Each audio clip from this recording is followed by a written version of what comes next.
اللہ الرحمن الرحیم۔ السلام علیکم ورحمۃ اللہ وبرکاتہ۔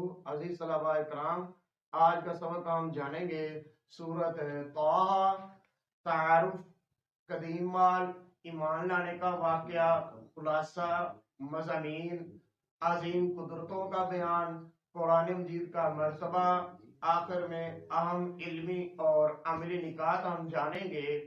تو عزیز طلباء کرام، ہم سبق کا آغاز کرنے جا رہے ہیں سورہ طٰہٰ کے تعارف سے، انٹروڈکشن سے۔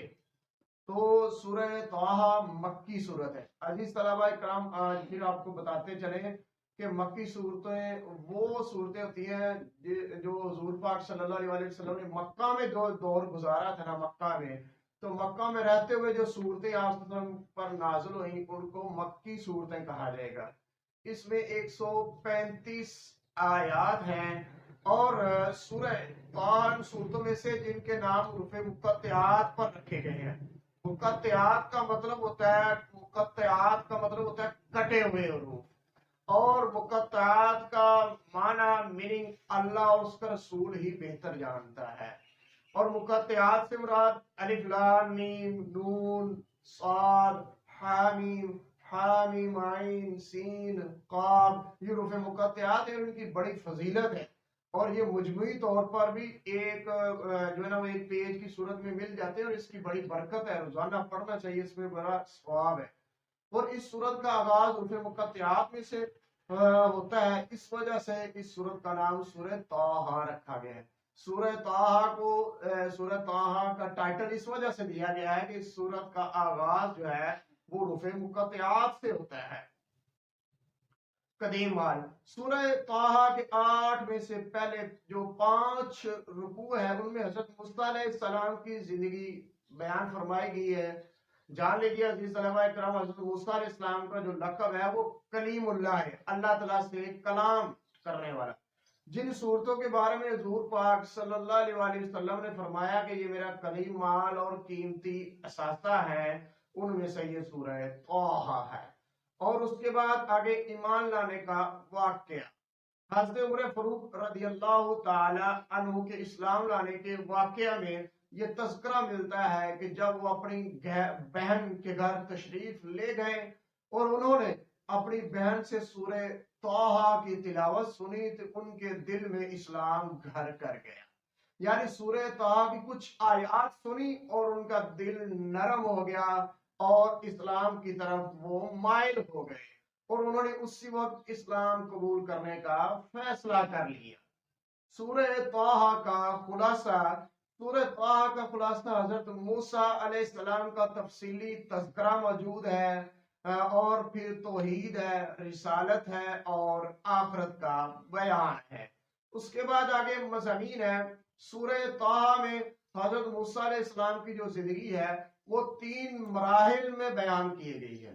سب سے پہلے نمبر پر جو مرحلہ ہے آغاز میں، ابتدا میں، حضرت موسیٰ علیہ السلام کی پیدائش سے لے کر مدین ہجرت فرمانے تک ہے۔ اس کے بعد مدین سے صحرائے سینا کی طرف ہجرت فرمائی، اور صحرائے سینا سے نمبر 3 پر ہجرت کے بعد سے وصال تک کا دور۔ وصال سے مراد آپ علیہ السلام کا اس ظاہری دنیا سے انتقال فرما جانے کا جو دور ہے اس کو وصال کہا جاتا ہے۔ ویسے وصال کا معنی ہوتا ہے ملنا، یعنی اللہ تعالیٰ سے ملاقات ہو جاتی ہے۔ عظیم قدرتوں کا بیان، آخری 3 رکوعوں میں توحید، رسالت اور آخرت کا بیان ہے۔ اللہ تعالیٰ کی عظیم قدرتوں اور صفات کا تذکرہ بھی ہے۔ حضرت آدم علیہ السلام کا مختصر تذکرہ ہے۔ جان لیجیے حضرت آدم علیہ السلام کا جو لقب ہے وہ ابو البشر ہے، اور آخرت میں نافرمانوں کے برے انجام کو بھی بیان کیا گیا ہے۔ قرآن مجید کا مرتبہ، قرآن پاک کا مقام اور مرتبہ بیان کر کے اس سے منہ موڑنے کی سزا بیان کی گئی ہے۔ فرمایا گیا ایک جگہ پر وَمَن يَعْشُ عَن ذِكْرِ الرَّحْمَنِ نُقَيِّضْ لَهُ شَيْطَانًا فَهُوَ لَهُ قَرِينٌ۔ اس کے بعد آگے آخر میں سورہ طٰہٰ کے آخر میں یہ سمجھایا گیا ہے کہ اللہ تعالیٰ کا قانون ہے کہ وہ کسی قوم کو اس کے کفر اور انکار پر فوراً نہیں پکڑتا، اللہ تعالیٰ فوراً پکڑ نہیں کرتا بلکہ مہلت دیتا ہے، موقع دیتا ہے۔ اس لیے حق والوں کو صبر کے ساتھ دین کی دعوت کا کام کرتے رہنا چاہیے، اور حق کا انکار کرنے والوں کے معاملے میں جلد بازی کا مظاہرہ نہیں کرنا چاہیے بلکہ صبر و تحمل کا مظاہرہ کرنا چاہیے، کیونکہ حضور پاک صلی اللہ علیہ وآلہ وسلم نے بھی دین کی تبلیغ کے لیے اور دین کی دعوت کے لیے بھی بڑا صبر و تحمل کا مظاہرہ فرمایا۔ سورہ طٰہٰ کے اہم علمی عملی نکات ملاحظہ ہیں، درج ذیل ہیں، غور سے استعمال کیجیے گا۔ سورہ طٰہٰ کا مطالعہ کرنے سے جو علمی اور عملی نکات معلوم ہوتے ہیں ان میں سے کچھ یہ ہیں: اللہ تعالیٰ کو ہر چیز کا مکمل علم ہے، دنیا میں کوئی چیز اس سے چھپی ہوئی نہیں ہے، جیسے اللہ تعالیٰ نے قرآن پاک میں ارشاد فرمایا ان اللہ بکل شیء علیم، بے شک اللہ تعالیٰ ہر چیز کو جاننے والا ہے۔ دنیا اور آخرت کی سلامتی ان کے لیے جو ہدایت کی پیروی کریں، یعنی دنیا بھی بہتر اور آخرت میں بھی کامیابی ہے جو اسلام کے راستے میں یعنی صراط مستقیم کی طرف چلے، سیدھے راستے کی طرف چلے۔ نصیحت سے اعراض کرنا، اعراض کا معنی ہوتا ہے منہ موڑ لینا، منہ پھیر لینا، دور ہو جانا۔ نصیحت سے اعراض جو کرنے والے ہیں قیامت کے دن بہت پچھتائیں گے۔ آج جان لیجیے عزیز طلبہ اکرام، وقت ہے، پچھتاوا نہیں ہے۔ کل پچھتاوا ہوگا اور وقت نہیں ہوگا۔ اس وجہ سے جتنا ہو سکتا ہے بھرپور فائدہ اٹھا لیں اور دین کے کاموں میں مصروف ہو جائیں اور اللہ تعالیٰ کی یاد میں اپنا وقت گزاریں۔ آگے اس کے بعد قیامت کے دن اللہ تعالیٰ ہی فیصلہ فرمائے گا کہ کون سفارش کرے۔ اللہ تعالیٰ کی اجازت کے بغیر کوئی سفارش اور شفاعت بھی نہیں کر سکتا۔ ہمیں اللہ تعالیٰ سے اپنے علم میں اضافے کی دعا کرتے رہنا چاہیے کہ یا رب میرے علم میں اضافہ فرما، جیسا کہ قرآن پاک میں اللہ تعالیٰ نے ارشاد فرمایا قل رب زدنی علما۔ اس کے بعد شیطان ہمارا ازلی دشمن ہے جو وسوسہ، شک، وہم، گمان، ڈر اور خوف پیدا کر کے ہم سے اللہ تعالیٰ کی نافرمانی کروانا چاہتا ہے۔ سابقہ قوموں کے جو کھنڈرات ہیں ہمارے لیے عبرت کے نشانات ہیں۔ ہمیں نمازوں کی وقت کی پابندی کے ساتھ وقت کی پابندی کے ساتھ ادا کرنا چاہیے۔ 5 وقت باجماعت نماز ادا کرنی چاہیے۔ اس سے انسان کو اللہ تعالیٰ کا قرب میسر ہوتا ہے اور انسان گناہوں اور برائیوں سے دور رہتا ہے۔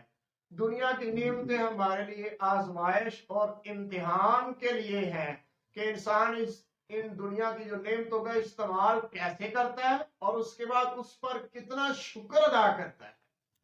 حضرت محمد صلی اللہ علیہ وآلہ وسلم کا جو سب سے بڑا معجزہ وہ قرآن پاک ہے۔ ویسے تو آپ صلی اللہ علیہ وآلہ وسلم کی ذات سر تا پاؤں سراپا رحمت اور سراپا معجزہ ہے۔ آپ صلی اللہ علیہ وسلم کے بے شمار معجزات معروف اور مشہور ہیں، لیکن سب سے بڑا جو معجزہ ہے وہ آپ صلی اللہ علیہ وسلم کی ذات پر جو قرآن پاک کا نزول ہوا۔ کون کامیاب ہے کون ناکام ہے اس کا فیصلہ قیامت کے دن ہوگا۔ ہمیں چاہیے کہ ہم کامیابی کے لیے، آخرت کے دن کی کامیابی کے لیے ابھی سے ہی اس کی تیاری کریں اور اللہ اور اس کے رسول کی اطاعت میں ہم اپنی زندگی ساری گزاریں۔ اللہ تعالیٰ نے انسان میں شرم و حیا کی فطرت رکھی ہے، ہمیں بے حیائی اور بے پردگی سے بچنا چاہیے۔ ویسے بھی حضور پاک صلی اللہ علیہ وآلہ وسلم نے ارشاد فرمایا الحیاء شعبۃ من الایمان، حیا ایمان کا حصہ ہے۔ ایک اور جگہ پر فرمایا حیا اور ایمان لازم اور ملزوم ہے، ایک دوسرے کے اوپر ڈیپینڈ کرتے ہیں۔ اگر ایمان ہے اور حیا نہیں ہے تو پھر بھی مومن نہیں ہے، اگر حیا ہے اور ایمان نہیں ہے تو پھر بھی کامل مومن نہیں ہے۔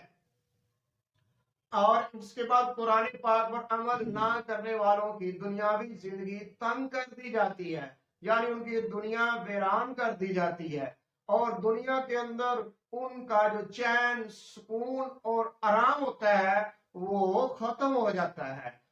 چین، آرام، سکون جو ہے وہ اللہ تعالیٰ کی یاد میں ہے اور حضور پاک صلی اللہ علیہ وسلم کی اطاعت اور محبت کے ساتھ مشروط ہے۔